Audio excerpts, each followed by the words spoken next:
Hôpital Robert Debré, Paris. Ici, la consultation d'hypnose pour les futures mamans existe depuis 2011.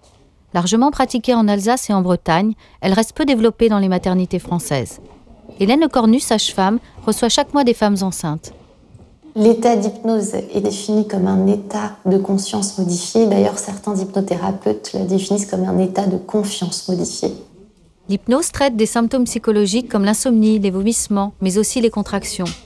Ensuite, elle agit contre le vécu difficile d'un accouchement précédent.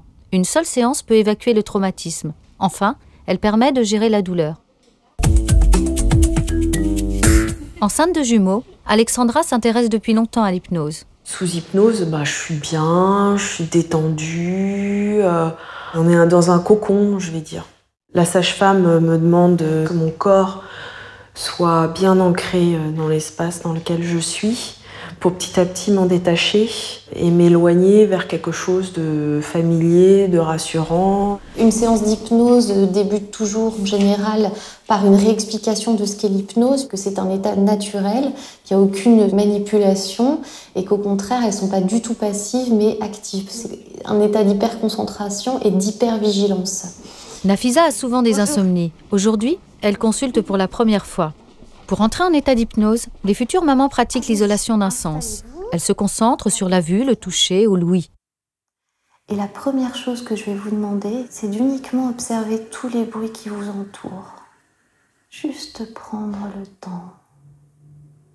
Et maintenant, prendre le temps d'observer le bruit de votre respiration. L'air qui rentre dans vos narines, un peu frais. Et de l'air plus chaud, plus humide. Lorsque vous expirez et vous avez besoin de ne rien faire. Et à chaque fois que vous en aurez besoin, il vous suffira de faire ça. Vous vous allongez, vous mettez bien confortable. Vous observez absolument tous les bruits qui vous entourent. Puis vous observez votre respiration, puis vous observez vos pensées. Et ça va entraîner une espèce de cercle qui va se répéter, et qui va entraîner un sommeil profond et réparateur. Les patientes peuvent être vues en consultation dès le début de grossesse si elles en ont besoin. Il est préférable de les voir quand même pas trop tard dans la grossesse pour avoir le temps de les revoir 1 ou 2 fois. La péridurale traite uniquement le versant physique de la douleur. L'hypnose la prend en charge globalement. La zone cérébrale qui régule la venue d'images, c'est la même que celle qui régule la douleur. Donc si on sature la patiente d'images visuelles, la douleur diminue. Quand elles ont des difficultés à visualiser, on peut travailler sur d'autres sens. On peut travailler sur les émotions, sur les sensations, sur l'auditif, sur l'odorat.